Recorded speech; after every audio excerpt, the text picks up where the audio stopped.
so welcome back to part 3 of where I hijacked my dad's YouTube channel, and we're doing some fun stuff here to the Powerstroke, my 2000 F250. Today we're going to be doing a couple of different things, transmission and... What are you doing? What are you doing to my truck?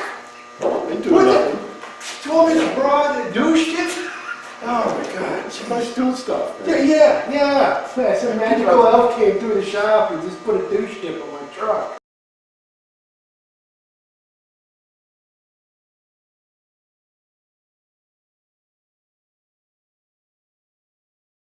Yeah, well, you know, it's a magical douche tip elf. You didn't know that? Yeah. You know, you had gremlins in the shop. Oh, everywhere. Oh man. Yeah. So anyway, I can't leave this guy for 5 minutes. So today we're going to be working on doing a shift kit in this thing, a TransGo shift kit. It's actually where it all started from. There's a simple idea, hey, let's put a shift kit in here, I tow with the RV, and while we're at it, we're going to go ahead and change the oil on this big beast today too, because my dad has a lift and it's way easier to change the oil. And it's like, son of a... I probably had that one coming. Okay, so we've been kind of back and forth on whether we really want to pull this tranny or not, but we've decided we're going to go ahead and pull it, so we're going to put a modified boost valve in as well, and that goes in the pump. So regardless, we got to pull the pump out. So, and where we're at right now is Mike's manning the breaker bar on the front. We've already disconnected the batteries and pulled the starter out, and we're removing the torque converter flex plate bolts. We've already got the drive shaft out, and I've already got the harness disconnected and just about ready to come out. I got the one speed sensor on the top. It's a little tough to get to, so I'm gonna wait till I get it tilted down a bit, and that's where we're at. And here, the incredible Ford Master Certified Professional Transmission Technician is, we've got the transmission down and out away from the motor, and use a piece of thick wall bar tubing going across the two radius arms. You can do that on a two-wheel drive, along with a piece of OSB. Holds the engine in the perfect location, and you set your jack up so it mounts nice and even, and all you do is just gently push the transmission back and it slides out perfectly, and hypothetically it should slide back in just as easy. So we're going to get it out of here now and get it on the bench. Alright, so now we got it on the bench, got the input shaft out. Now it's time to pull the front pump. So I know those of you who do trannies out there all the time see the pan on there, but you'll see I've already got the valve bodies and everything off of it. So now we'll get those bolts out of there and get that pump out, and we'll get those valves done, and we'll be going back in with it. Okay, so you have to forgive us, we got the heater going here, but basically what we're just doing here, this is the front pump out of the transmission.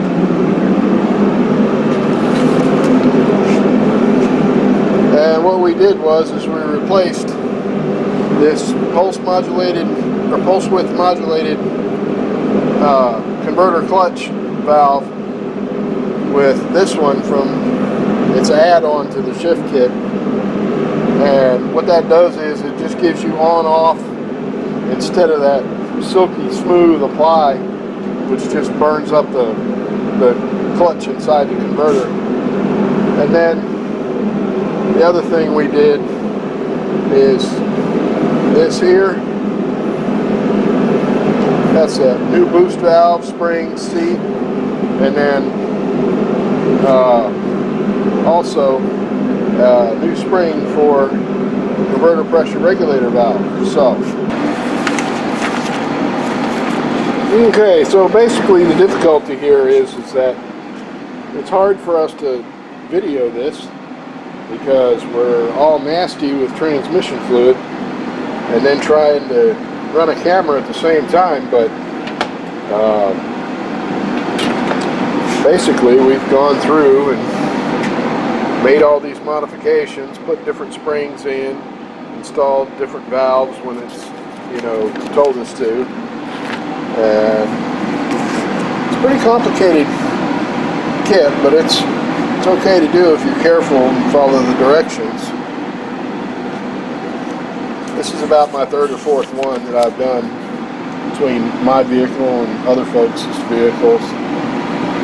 Of course, this is my son's truck, but we got all these modifications. And here's where you get to setting the firmness of the shift by using the calibration plate, and that's an extra plate that comes with the kit. Depending on how big you drill the holes, you know, determines, you know, how firm the shift will be. So it's a pretty nice kit. I've always been really impressed with it. So anyway, stay tuned here. Once I got to get this on the engine stand, you know, I'll flip it over and put the valve body and everything back together. Just beats trying to do it with it in the car working upside down. So okay, so now we've installed all our check balls back in the case, and they're different from just about every different type of transmission. So we also have our electronic, our EPC pressure control right there. That's a special little spring with a little funky valve on it. So now we're going to put our valve body gasket down on here.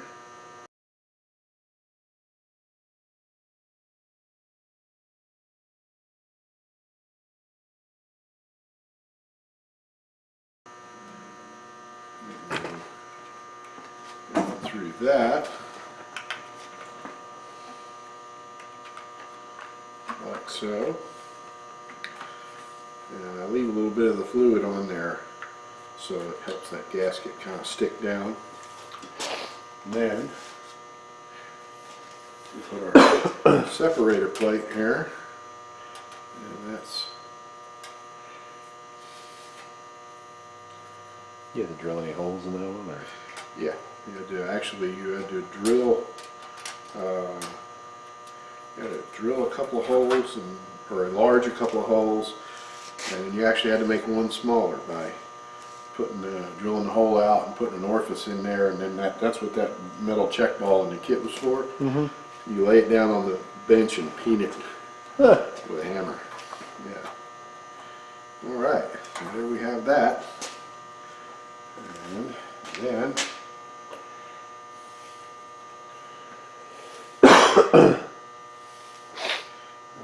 that on there, and we can lay our other gasket on here.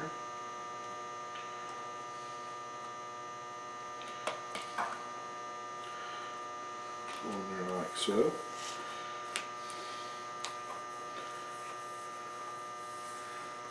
Everything's good and tidy there. And of course that little spring in that check valve there is going to hold that up, but that is okay. And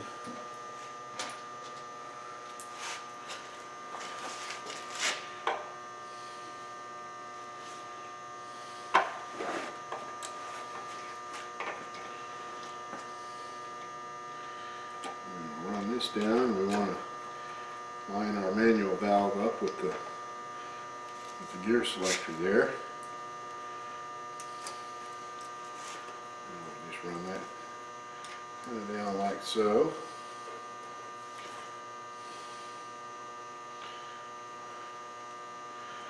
Hold that down there.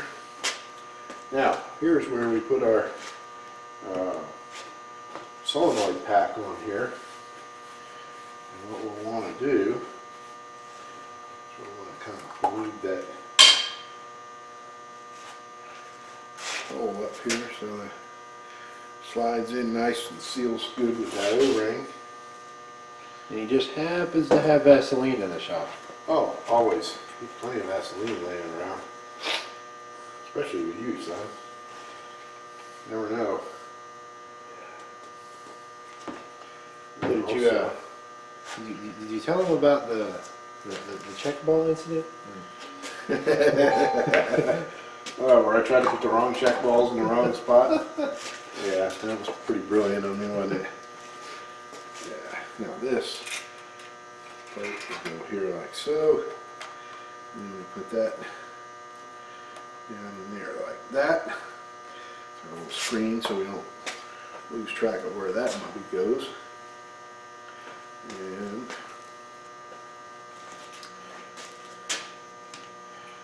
let this thing do its thing. And it's going to drip a little bit, but that's okay.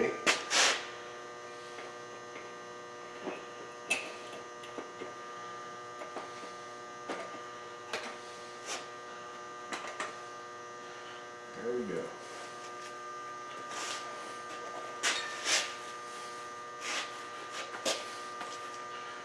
That takes the torque screws and that little nut right there.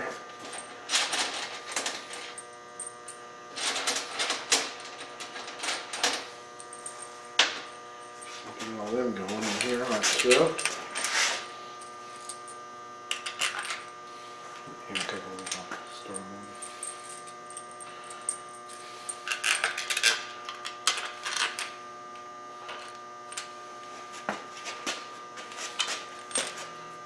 Alrighty.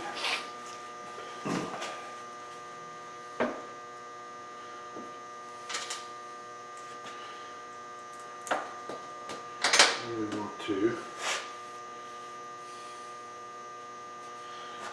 put our little stiffener plate here. Always put it down where it's up, facing you, which is kind of weird if you're trying to do it in the car because then up is actually down, but they're assuming you're working on the transmission with it out of the car like this, or out of the vehicle, so that's why it says up.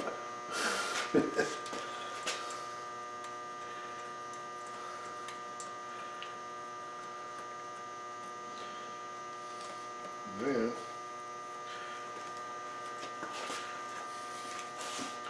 and this is the accumulator valve body. This little extra plate here comes as part of the shift kit, and we can adjust the shift firmness by how big we drill the holes. And of course Michael, he likes a big gaping hole, so the so we got it. I got it set about middle of the road because he also has a programmer where he can program the computer to make the transmission shift a little harder. So that way it's all right if we just start in the middle of the road. If he doesn't like it, it doesn't shift hard enough, we can take just this one plate, this valve section off and drill those holes out a little bigger. So, yeah, these should be all the tall ones.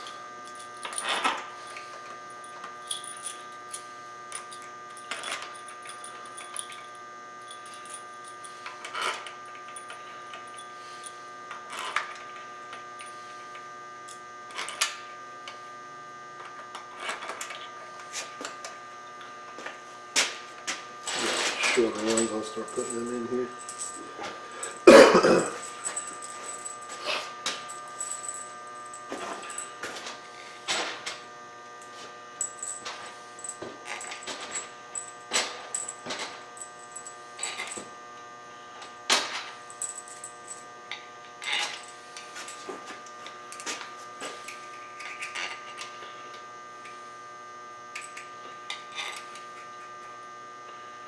The cool thing about 2000 model is that Ford has done a lot of upgrades to the transmission. Now my truck was a 95 and mine was about middle, mine was still an E4OD. This one's a 4R100 and while they're essentially the same transmission, they just have had a lot of updates done to them along the way to make them more durable and last longer. So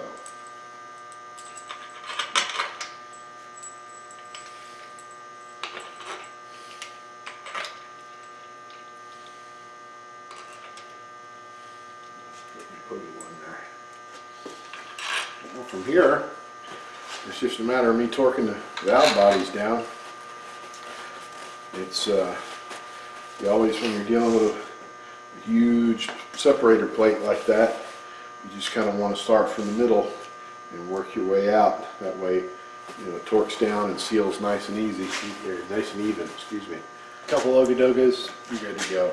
Torque specs, Now, yeah, I think it's like I'll look it up, but probably like 13 to 15 pounds or something. if that. I mean, I've done so many of them, I know what it feels like and what it's supposed to be, so I couldn't actually tell you what it is, but, you know. It's Good and aluminum. tight specs. Not necessarily, because, you know, these are small bolts going into aluminum, so not necessarily good and tight, because Oh, yeah. once that aluminum swells up, you know, it seals, so. Okay, one last thing, when you're working on a 4R100 or an E4OD, the E4OD is like up to 89, I think, or 98 or something like that. 98, yeah. Then after that, it became the 4R100. You want to make sure on your transmission filter that you have the right one, because that'll give you all kind of gremlins. The 250 and up, like Super Duties and things like that, they all have a deep oil pan, and this is about an inch or so longer than the standard filter. If you just ask for a 4R100 filter, they'll give you the shallow pan, and that's for like vans and what, F-150 or something yeah. like that. So you always want to be cognizant of that so that you get the right filter, because otherwise it'll suck air when you're going around a corner or up a hill or something like that, and that'd be pretty nasty. So, and then now that we got our valve body all torqued down, we just pop that puppy in there like thusly, and now she's ready to, I'm gonna let Michael put the pan on there. And cool thing, always opt spring for the better gasket. You know, just do not, under any circumstances, use those, you know, cheap cork or plain rubber gaskets that come with the cheap part store filters, because they just suck. They're going to leak, and then you end up having to tighten them so tight that you end up bending the pan, and then it'll never seal right. So, and I should correct myself here. I think this is a plastic core with a rubber gasket on it. It's a really high quality gasket. I get them from the transmission parts suppliers, the ones that supply all the repair shops, and it worked really, really well. And you know, the one comeback I don't want is family. You don't have to deal with this. Oh God. Anyway, so we're gonna button this up, and then you'll see us put it back in the truck.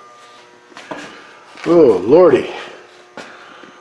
Well, after not too much trial and tribulation, we got the transmission back in, and I would have liked to have made this more of a how-to video, but it's going to be more of just a, you know, father-son hot rod in his truck deal, because there's just there's no way with bathing in your hands soaked in transmission fluid trying to move a camera around, and we don't really have an extra camera person, so, but